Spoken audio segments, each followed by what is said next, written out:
안녕하세요. 여기 지금 이제 곧 추풍령을 넘어갔는데요. 어제 구미 칠곡 쪽에서 학부모를 부부 한 팀, 그리고 3명, 그러니까 총 네 가정의 자녀들을 한 2시간 정도 상담하고, 그 중에 한 분 집에서 자고 아침에 나왔어요.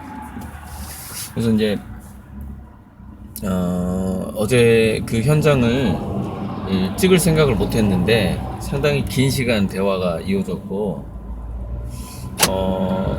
좀 상담 끝나고 찍을 걸 그랬다. 좀 아깝다. 그런 생각을 했습니다. 그래서 좀 요약을 하자면은, 이제 대부분 학교에 적응을 잘 못하는 아이들 문제죠. 못하는 아이들 문제인데, 제가 시속 80 정도로 달리면서 너무 세게 달리면 소음이 심해지니까 뭐 피해갈 사람 피해가겠죠. 맨 왼쪽에 앉으셨던 분은 딸이 하나였는데 중1. 그런데 이제 얘가 이제 학교 생활에 적응을 못해서 자퇴하고 싶다는 얘기를 했고, 근데 그 얘기가 지금은 좀 쏙 들어갔고, 미용 고등학교를 가겠다라고 이제 꿈을 정한 상태고, 근데 보통 이제 우리가 아무래도 이제 구미 칠곡 쪽 학부모다 보니까 미용고 하면은 이제 날라리들 이런 식으로 생각을 하고 있더라고요. 그래서 이제 인공지능 로봇 시대 얘기하면서 손으로 하는 일, 미용고든 공예를 배우는 데든 간에 일반 공부하는 데보다 낫다, 이렇게 얘기를 했고, 이제 거기서 이제 자퇴 이야기가, 저도 이제 자퇴 경험자로서 자퇴 이야기가 이제 나왔단 말이죠.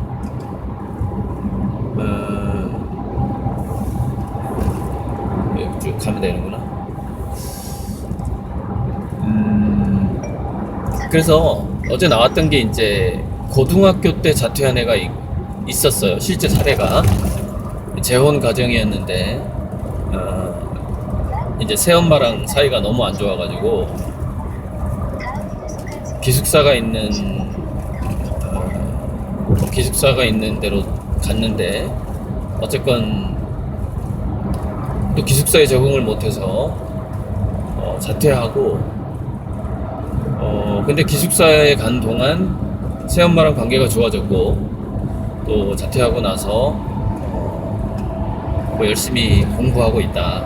이제 검정고시 합격을 했다고 그랬나, 아무튼 그래서 굉장히 가정적으로는 좋아졌다. 그건 이제 떨어진다라는 거에 그 장점이거든요.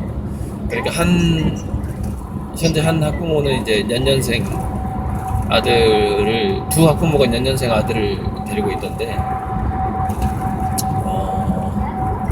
큰애가 이제 또 게임을 좋아하고 뭐 이러다 보니까 계속 집에서, 이제 아버지는 뭐 주말 부분지 멀리 떨어져서 일을 하나 봐요. 계속 집에서 엄마랑 부딪히니까 이제 가장 중요한 게 엄마랑 떨어지는 게 중요하다. 그래서 차라리 학교 근처에 자취방을 얻어주더라도 빨리 분리해야 된다. 그러면서 이제 심리적 자동 반응 얘기를 했어요. 초등학교, 중학교 때까지 엄마와의 관계가 이미 몸속에 내재되어 있기 때문에 엄마를 보는 순간 자기주도성을 잃게 되고, 계속해서 게임이 생각이 나고, 왜냐면 게임이라는 것이 도피처이기 때문에 그렇죠. 그래서 엄마를 안 보면 게임이 생각이 안 나지만 엄마를 보면 게임이 생각이 나게 되는 거예요. 왜냐면은 엄마에게 스트레스 받았을 때 그 도피처로서 게임을 했기 때문에. 그러니까 엄마는 자기가 그나마 자기가 예를 들어서 게임 시간을 통제하고 있다, 이렇게 착각을 하고 있는데, 엄마 자신의 존재가 계속해서 그 게임 중독에서 벗어나지 못하게 하고 있다라는 것. 뭔가 일단락을 지어야 되는데 엄마라는 존재가 옆에 있음으로써 그것이 끊어지지 않는다라는 것이죠. 그것이 이제 심리적인 자동 반응이라는 거예요. 그리고 이제 그 엄마가 또 학교에 가서 자기 자식 걱정을 또 선생님한테 엄청 했나 본데, 그거 굉장히 안 좋은 거라고 제가 말씀드렸죠. 왜냐면 내가 내 자식을 우습게 보면, 누가 내 자식을 우러러보며 누가 내 자식한테 더 깊은 애정을 주겠냐고요. 밖에서 자기가 자기 자식을 기대하고 있고 사랑하고 있다라는 거 충분히 표현을 해줘야지. 그래서 학교에 가서 자기 자식 상담할 때는 아무런 걱정도 하지 말고 칭찬만 하고 와라, 제가 이런 얘기 한 적 있죠. 이거 제가 어떤 그 심리 상담관과 정신과 의사 책에서 읽은 내용이에요. 자, 그래서 자퇴 이야기로 다시 돌아가서 저는 이렇게 주장을 했습니다. 그 중1짜리 여학생 엄마한테 고등학교 때 자퇴하는 것보다 중학교 때 자퇴 경험을 하는 게 난 더 좋다고 생각한다. 그래서 중검을 치르고 그때 이제 확실하게 자기 인생을 책임지는 경험과, 왜냐면 지가 자퇴한다고 했으니까 옳다구나 하고 자퇴를 시켜라. 또다시 그 중학생이 자퇴를 원한다면, 그러면서 걔가 자기 인생을 책임지게 되고 한 살이라도 더 어렸을 때 그 인간의 두뇌는 자기 인생을 자기가 책임질 때 가장 빨리 돌아가거든요. 그리고 더 훨씬 IQ가 좋아지게 되고. 오늘 진짜 날씨가 비온 뒤여서 구름이 너무너무 아름다운데 이 카메라 거치대가 저 전면에 있는 구름을 찍지 못한다는 게 너무 참 아쉽네요. 저기 배나무인가? 가수원도 옆에 있고. 그러니까 우리가 예전에 이제 내비게이션 없을 때 그 사람들이 흔히 이런 말을 했습니다. 자기가 운전을 하면 길을 외울 수 있는데 조수석에 타면 길이 외워지지 않더라, 이런 말을 합니다. 택시기사분들이 길을 외울 때 조수석에 타서 외우는 게 아니라 자기가 직접 빈 차를 운행하면서 오늘은 어디서 어디까지 가볼까 이러면서 외우고, 또 지도도 열심히 보고 내가 갔던 내가 어디지 그러면서, 왜 파리의 택시기사들이 옛날 골목이 너무너무 복잡해서 거의 부산보다 더 복잡한가 봐요. 부산 택시기사들도 굉장한 프라이드를 가지고 있더라고요. 왜냐면은 웬만한 전문가가 아니면은 부산 길을 운행하기가 힘들답니다. 좁고 위험한 도로도 많은데 그것을 다 파악을 해야만이 부산에서 택시기사를 잘할 수 있다라는 거죠. 마치 그런 것처럼 파리의 택시기사들은 지도를 보고 외우고 직접 운전하면서 그 길들을 다 외웁니다. 그런데 왜 조수석에서는 그 길이 외워지지 않냐면은 낯선 길에서 운전대를 잡는 경험이라는 것은 그 두뇌에 굉장한 이제 노르아드레날린이라고, 그것이 독성 물질이긴 하지만 굉장히 독하게 뭔가에 집중하게 해주는 물질입니다. 그것이 나오면서 또 자기가 외웠던 길을 제대로 갔어요. 그러면 이제 그게 성취감을 느낄 때 도파민이 나오죠. 그래서 긴장하고 성취하고 하는 노르아드레날린하고 도파민 상태가 왔다 갔다 하면서, 그것이 이제 모험적인 사냥을 떠나고 원숭이나 새를 활로 쏘아서 맞추고, 그래서 가방에 담고 또 모험을 떠나고 사냥해서 성공하고, 이런 거랑 되게 비슷한 두뇌 상태가 됩니다. 그래서 인간이 집단 사냥하고 요리하고 하면서 두뇌를 발달시켰듯이 자기 스스로 운전대를 잡았을 때에만 두뇌가 훨씬 빨리 발달하게 됩니다. 더 연결되게 되고 더 깊어지고 더 디테일한 것을 관찰할 수 있게 되고, 즉 자기 주도성과 낯선, 약간 위험이 있는 낯선 환경, 이것이 15세 이전에 주어질수록 훨씬 좋다는 것이죠. 그래서 중학교 자퇴가 바로 15세 이전이기 때문에, 그리고 두뇌가 유연한 상태고 12, 13, 대략 12, 13, 14세죠 중학교 오면은. 그래서 그때 중학교를 적응 못해서 얘가 자퇴를 해서 얼른 자퇴를 시켜줘 버리면 바로 그 약간 낯선 환경에서 사냥을 하는 상태가 된다는 것이죠. 그래서 두뇌가 굉장히 학교라는 안전지대를 다니는 아이들보다 굉장히 빠른 속도로 자기주도성의 두뇌, 그리고 눈치가 아주 빨라지고 하면서 긍정적으로 바뀔 확률이 저는 90% 이상은 된다. 물론 그 중에서 일부는 삐뚤어지겠지만 확률적으로 자기 동년배보다 훨씬 발달할 것이다. 근데 고등학교 때 자퇴를 해버리면, 저는 이제 고등학교 때 자퇴한 케이스죠. 문제가, 하지만 저는 고등학교 한 번 더 다녔기 때문에 지금도 고등학교 동창이 있죠. 즉 인성고를 자퇴하고 세화고를 들어갔기 때문에. 근데 고등학교 때 자퇴를 해버리면 문제가 뭐냐면은, 제가 마치 지금 인성고를 1년 다녔지만 인성고 동창회에 못 나가는 거하고 똑같아요. 즉 고등학교 친구들을 잃어버린다는 얘기죠.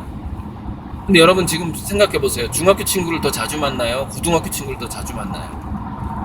통계적으로 저는 좀 골고루 중학교 친구도 자주 보고 고등학교 친구도 자주 보는데, 단 초등학교 친구들은 좀 멀어졌어요. 골치 아픈 놈이 하나 있어가지고, 그놈 때문에 동창회 가기 싫어가지고 다 깨지는 그런 놈들 있잖아요. 그래서 초등학교 친구들은 이제 다 이제 뭐 이렇게 그냥 제꼈죠. 내 인생에서 없는 걸로 하자. 그리고 이제 중학교 친구부터 이렇게 그래서 조문도 가고 이렇게 하고 있는데, 그다음에 송년회도 하고. 그러니까 뭐냐면은 고등학교 때 자퇴를 해버리면 그 소중한 고등학교 친구를 잃어버린다는 것이죠. 중학교 때 자퇴하면은 자기가 정신 차려서 대한고등학교를 가든지 뭐 미용고등학교를 가든지 소중한 고등학교 친구들을 사귈 수 있다는 얘기죠. 그래서 저는 고등학교 자퇴가 좋으냐 중학교 자퇴가 좋으냐 해서 중학교 자퇴가 더 좋다고 결론을 내렸고, 그러면은 학교에 적응을 못하고 있는 상태에서 졸업장을 그대로 따는 게 좋으냐 자퇴하는 게 좋으냐, 저는 지속적으로 지금까지 유튜브에서 말씀드렸어요. 학교에 적응을 못할 때는 일단 자퇴를 시키는 것이 훨씬 유리하다. 저는 탈공교육화, 며칠 전에도 강의를 했는데, 도서관 세력이 공교육 세력을 무너뜨릴 정도로 혁신적인 평생교육 혁명이 일어나야 된다, 이렇게 제가 강의를 했잖아요. 아무튼 그 이야기가 참 아까웠어요. 뭐냐면은 고등학교 자퇴가 좋으냐 중학교 자퇴가 좋으냐, 그 부분. 잠시 후에 휴게소인데, 휴게소에 가서 구름을 좀 보여드리면서 이 촬영을 마치는 게 좋을 것 같습니다. 구름이 너무 예뻐서. 그리고 또 나왔던 게 이제 어제 이제 또 월성 원자력 발전소에서 비정규직으로 일하는 분 집에서 제가 잤는데, 이제 가족하고 떨어져 살다 보니까 울산 쪽으로, 거기가 호계역인가 있던, 호계역 위쪽이던데, 울산 쪽으로 이렇게 직장을 부부가 다 옮겨서 이렇게 가족이 좀 주말 부부 안 하고 싶다. 그래서 이제 울산은 지진 위험하고 해일 위험이 있기 때문에 제가 이제 지도를 쫙 봤어요. 그랬더니 이사 가고자 하는 곳 바로 옆에 445m 산이 하나 있더라고요. 그러면은 가급적이면은 그 산에서 가까운 쪽에 집을 얻으세요. 그러면은 쓰나미가 몇 미터짜리가 올지 모르는데, 우리나라는 동해안에서 지진이 일어나면 약 20분에서 30분 만에 쓰나미가 오기 때문에 뭐 가재독을 챙긴다거나 그렇게 할 시간이 전혀 없고 바로 고층 아파트로 올라가야 되는 상황이다. 모든 걸 버리고. 그런데 문제는 잠자고 있을 때 지진이 나는 경우다. 밤에 지진이 나버리면 잠자다가 당해버리기 때문에 이거는 뭐 확률이 살아날 확률이 거의 없다고 보면 된다. 그 바닷가가 집이라면. 그때 이제 자기 부모님이 바닷가에 사는데 바닷가에 사는데 한 80m 고지라고 그러던가? 집은 좀 높대요. 50m인가 80m. 그래서 그건 좀 다행이다. 근데 문제는 지금 동해안 지진이 2번 일어났죠. 제가 이거 쓰나미 전조라고 분명히 말씀드렸어요. 10년 내에 올 겁니다. 대형 쓰나미가 동남아에 한 번 올 텐데 이건 주기적인 거기 때문에 제가 그랬어요. 우리나라에서 트럼프하고 김정은이 화해를 하면 전쟁은 피할 수 있어요. 그거는 인간적인 문제거든요. 전쟁을 하느냐 안 하느냐. 전쟁은 인간적인 문제인데 지진하고 지진의 일은 인간적인 문제가 아니라 지질학적인 문제고 지구과학의 문제예요. 그래서 그거는 피할 수가 없는 겁니다. 그러니까 더 무서운 거죠. 왜냐면은 반드시 일어나기 때문에 반드시 일어나는 거죠. 그래서 제가 폼페이 대화산 그 얘기를 해줬어요. 여러분 폼페이 화산 밑에 지금도 대도시가 있거든요. 근데 예전에도 대도시가 있었죠. 그런데 어떻게 됐죠? 화산재로 다 도시가 묻혀버렸잖아요. 근데 그 뒤에 사람들이 어떻게 했죠? 도시가 묻힌 줄 모르고 그 위에 도시를 또 세웠죠. 왜 그런 일이 일어나냐면은 거기는 화산 폭발 주기가 뭐 800년, 1000년 이러기 때문에 다 잊어버리는 거예요. 여기서 화산 폭발이 있었다는 것조차 사람들이 잊어버려요. 세대가 지나가면서. 그래서 주기적으로 거기는 800년, 1000년 주기로 전멸 사태가 일어나게 되는 겁니다. 그런데 일본 같은 경우에는 지진 주기가 짧아요. 150년, 긴 게 150년이고 짧은 게 80년이에요. 그런데 이 주기가 마치 바이오리듬처럼 이렇게 80년 주기, 150년 주기가 왜냐면 각 땅마다 땅이 이동하는 텍토닉스 운동, 외핵 운동에 의해 대류, 멘틀 운동, 멘틀이 움직이는 거 운동에 의해서 지각이 움직이는 속도가 다르기 때문에 그 속도에 의해서 지진 주기가 결정이 되는데 그 지진 주기가 우연히 맞아떨어지게 되면 대지진이 일어나는 거거든요. 그리고 대지진이 한번 일어나게 되면은 일본 지각 전체가 왼쪽이나 뭐 북쪽이나 남쪽으로 이렇게 이동을 하기 때문에 우리나라 동해안에 응력이 쌓일 수밖에 없는 것이죠. 그래서 일본에서 몇 번 지진이 일본 동쪽에서 만약에 동남쪽에서 지진이 몇 번 일어났다. 그러면 우리 동해안에서도 반드시 한 번은 일어나게 돼 있는 거예요. 이거는 그냥 과학이에요. 과학, 지구과학. 아주 상식. 그래서 집을 얻을 때 그 호계역 북쪽에서 살짝 산기슭 쪽으로 가까운 데 얻고 물론 거기까지 물이 들어올 확률은 거의 없는데 쓰나미가 일어나더라도 그리고 이제 유사시를 대비해서 내진 설계가 된 좀 새 집으로 들어가라. 이제 몇 년도 이후에 설계된 뭐 아파트, 집 이런 것들은 건축법상 내진 설계를 하게 돼 있거든요. 그래서 가급적 새 건물로 이제 이사 가는 게 좋아요. 좀 입지가 안 좋더라도 무너지지 않을 집에 사는 게 훨씬 좋으니까. 뭐 똑같은 빌라라도 나중에 지은 거하고 예전에 지은 거하고 또 틀려요. 예전에 지은 거는 막 철근도 몇 개 없고 다 무너집니다. 지진 나면. 예전에 뭐 아주 대충 했거든요. 막 자재 빼돌리기가 얼마나 심했는데. 그 부분 얘기한 게 그건 이제 집에 가서 얘기했죠. 이렇게 그 가족끼리만 얘기를 했던 부분이고 그 아들은 지금 태권도를 하는데 이제 어차피 공부는 이제 자기 적성이 아니다. 그래서 제가 그랬어. 태권도를 기본으로 깔고 올림픽 종목 중에서 딱 보니까 힘이 세대요. 그리고 딱 운동하게 생겼어 얘가. 올림픽 종목 중에서 권투, 레슬링, 유도 이것 중에서 하나를 선택을 해서 태권도는 나중에 사단을 따면은 태권도장을 차릴 수 있기 때문에 기본으로 깔고 가고 그 생각을 하고 있더라고요. 그분들도. 그러면은 안 됐을 때 태권도장 차린다라는 거는 그냥 안전빵으로 깔고 가라. 깔고 가고 뭔가 모험을 해야 될 거 아니냐. 올림픽에서 금메달을 따겠다는 목표로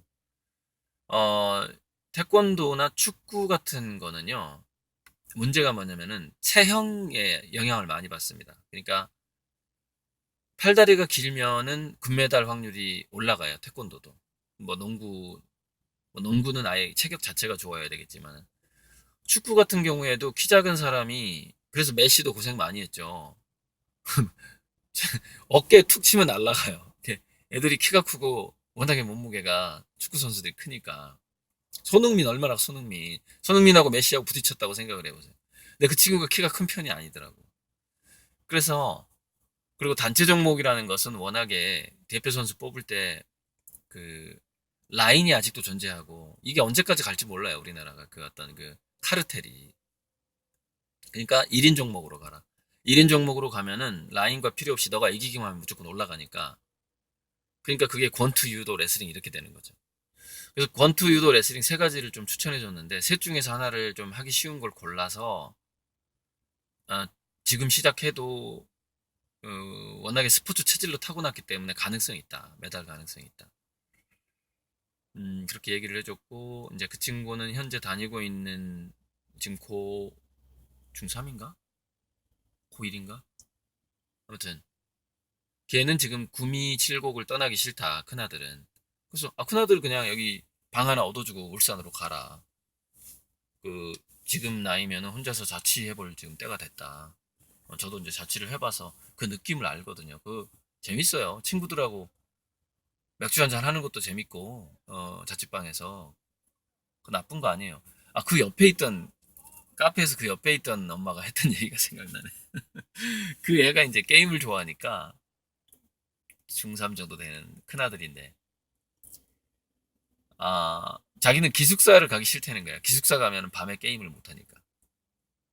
그리고 차라리 나를 방을 하나 얻어줘라 학교 근처에. 그러면 일반 학교 다니면서 내 마음 놓고 게임을 하고 하면서 나는 학교를 졸업을 하겠다. 뭐 이런 식으로 굉장히 이제 그 자기가 생각했을 때 가장 합리적인 요구를 엄마한테 한 거죠. 정말 합리적이야. 그래서 한번 들어줘라 그 아들 소원을. 왜냐면 제가 처음에 얘기했잖아요. 엄마랑 일단 떨어져야 하는 집이거든요. 그 집은 엄마가 이제 이게 주변에 어떤 압박감이 있어서 분명히 스트레스가 전이가 됐을 거라고 그 애한테. 그러니까 뭐냐면은 시부모님도 풍 때문에 몸이 불편한 시부모님을 모셔야 되고 막 시동생 뭐 해가지고 뭐 그 누구더라 그 자기 아버지 친척 중에 서울대 나온 사람도 있는데 그냥 변변치 않게 사나 봐요. 그러니까 맨날 그런데 서울대 나오면 뭐하냐 뭐 저렇게 사는데 그냥 학교 교사로 뭐 이렇게 뭐냐면은 그 지역에서 서울대 나온 인재에 맞는 하나의 기여를 못하고 살고 있다라는 것이죠. 그냥 자기 식구만 밥벌이 하고 있는 거죠. 서울대 나와서. 그러니까 뭐 남편한테 서울대 나오면 뭐냐 이 얘기를 자주 한다고 하더라고요. 그러니까 어쨌건 그 여러 가지 뭐냐면은 그 시부모의 어떤 기본적인 성향이 강했겠죠. 그래서 그 시부모의 기본적인 성향하고 그 자식들의 성격하고 그 시부모가 뇌졸중이 온 것까지 다 연결되는 겁니다. 그 성격상. 그, 그, 그 집안의 분위기를 다 알 수가 있어요. 그 어떤 질병에 걸렸다라는 것만 봐도. 그러니까 이제 이 며느리가 너무나 스트레스가 심하니까 당연히 자기 자식들한테 그게 전이가 될 가능성이 높고. 근데 큰아들 얘기를 쭉 들어보니까 어, 게임을 하면서 리더 역할을 하는 거예요. 팀장인 거예요. 야, 너 들어가 나가. 근데 단점이 욕을 되게 많이 한대. 이렇게 댓글로 욕을 많이 해가지고 거기서 계정이 막 삭제되고 그런다는 거예요. 그래서 원래 그 CEO들은 그러니까 사업 잘하는 사람들은 다혈질이다. 그래서 욕 잘하는 그 양모 씨처럼 그 다혈질이 또 그 사업을 성공하게 해주는 하나의 어떤 그 요소가 되거든요. 그래서 그러니까 이게 뭐냐면은 인간의 성격이라든가 그 호르몬의 문제라든가 신경전달 물질의 문제는 어떤 것이 더 과잉할 수가 있어요. 그것이 사주팔자예요. 뭐가 그 성격이 얘가 모나. 그러면은 그 모난 걸 없애려고 할 게 아니라 그 모난 걸 좋은 쪽으로 풀어주게 되면은 그것을 그 모난 성격과 강점을 그러니까 어떤 사람은 사주에 목이 많고 금이 많고 또는 화가 많고 이러면은 그 기운의 강점을 이용해서 그 직업에서 긍정적인 역할을 하게 해주면은 그 자기 강점은 긍정적으로 풀게 되고 자연히 단점은 어떻게 하냐면 에너지를 끌어오게 됩니다. 그러니까 강점이 강해지면 사주에서도 저는 사주에서 이제 그 물이 부족한데 그 제 사주풀이를 해주는 그 형이 뭐라 그러냐면은 그러니까 숨어 있는 수가 하나 있다는 거예요. 그런데 이런 경우가 있다는 겁니다. 자기 사주에 수가 하나도 없는데 그것이 갈망으로 작용을 한대요. 그래서 오히려 하나도 없는 것을 끌어당기는 사람이 있다는 거예요. 그거를 끌어와가지고 자기 걸로 만드는 사람이 있대요. 그래서 그 에너지로 그걸 보완해버리는 거죠. 그래서 이제 그의 그 사주풀이를 딱 듣고 그 형이 공부를 정말 많이 한 사람이거든요. 뭐 우리나라 대한민국 사주 고수 3명의 모든 사주 해석을 엑셀로 저장한 사람이기 때문에 공부를 얼마나 많이 했겠습니까? 지금은 버튼 딱 누르면 10페이지가 나와버려요. 사주풀이가. 자동으로 나오게 프로그램을 한 사람이거든요. 어, 그래서 그렇구나. 그러니까 사주에 뭔가 부족해도 그 사람이 그 부족한 걸 주변에서 끌어당기는 힘이 새롭게 만들어질 수가 있는 거구나. 이제 그걸 배운 거죠. 그럼 어떻게 이제 제가 생각해 봤어요. 사, 사주에서, 즉, 자기 운명에서 부족한 성격, 사주는 성격이라고 그랬죠. 부족한 요소들을 어떻게 하면 끌어당길까 생각해 보니까 자기 강점을 강화시키면은 단점은 끌어당겨서 쓴다는 거예요. 무슨 얘기냐면 그 자기 단점을 보완해줄 부하 직원을 자기가 고용하게 돼버리는 거죠. 그렇게 그 사주가 저는 해석이 되더라고요. 그러니까 강점을 개발한 사람은 자기 단점을 채워주는 사람을 만나게 된다라는 거예요. 그런 식으로 그 여러분들에게 그 부족한 사주, 자식들에게 부족한 점들을 어떻게 채워줄 것인가를 생각할 때는 그 자식이 잘하는 강점을 키워줘야 된다. 이거를 좀 기억해 주시고. 그래서 그 친구는 제가 언더독 레볼루션이라는 책을 이제 책하고 정선주 작가의 학력 파괴자들이란 책을 2권을 제발 이거 2권은 먼저 읽어봐라. 학력 파괴자들하고 언더독 레볼루션. 언더독 레볼루션이 전종한가 아무튼 20대 200억을 그 반찬 가게를 더 반찬이니까 아무튼 200억을 해가지고 어떤 그룹에 대기업에 이렇게 팔았잖아요. 그래서 그 친구가 이제 200억을 손에 넣기까지의 스토리가 언더독 레볼루션이에요. 근데 그 친구가 주로 중고등학교 때 했던 게 게임이에요. 그래서 그 친구 그 책의 서문을 보면 전 그 책 샀어요. 어디서 샀냐면 저 김포공항에서 샀는데 사서 이제 쭉 봤는데 서문에 어떤 얘기가 나오냐면은 나를 키운 건 게임이다 이 얘기가 나옵니다. 현재 자기를 이렇게 위대한 사장으로 만들어주는 건 게임이다 이 얘기가 나와요. 왜 그러냐 했더니 자기가 게임에서 팀장을 많이 했다는 거예요. 그래서 상대방하고 싸울 때 이제 그걸 클랜이라고 그러나 이렇게 집단이 이제 종족 클랜이 종족이라는 뜻인데 자기 종족하고 이제 다른 종족 아바타들이 싸우는데 거기서 전투 지휘를 자기가 한 거죠. 나이가 더 어린데 근데 여러분 그 인터넷 소셜 게임에서 전투 지휘를 중고등학생이 하는 경우가 많거든요. 왜냐면 어른들은요 이 유연성이 떨어져 가지고 리드를 못해요 게임에서. 초등학생은 아직 충분히 성장하지 못해서 못하는 거예요. 그래서 여러분 그 엔더스 게임이라고 그래가지고 엔더스 게임인지 모르겠네요. 여기 레이더스로 유명한 그 영화 배우 이름 해리슨 포드인가? 예. 그 사람이 이제 주인공으로 나왔던 영화인데 거기서 외계인하고 이제 지구인이 전쟁을 해야 되는데 누가 이걸 지휘를 하는 게 좋을까 하다가 이제 그 어떤 그 장군을 키우는데 외계인하고 전쟁에서 이길 수 있는 마지막 최종 후보자가 10대 15살 정도로 그게 이제 앤더슨가 걔 이름이 이제 그 이름이 영화 제목인데 그 아이의 그 얘가 그 미래의 전쟁은 첨단 기기들이 원격으로 이동을 하기 때문에 게임하고 너무 똑같은 속성을 가지고 있는 거예요.